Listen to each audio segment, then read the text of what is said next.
BC ముఖ్యమంత్రి చేయాలనే ఆలోచన కాంగ్రెస్ పార్టీకి వచ్చిందని అడుగుతా ఉన్నాను.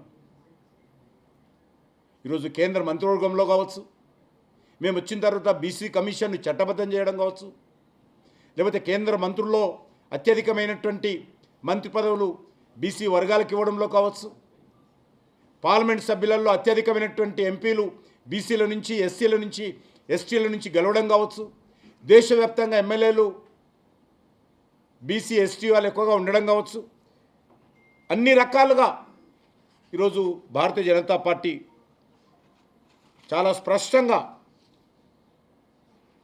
మేము అవగాహనతో ముందుకెళ్తా ఉన్నాం.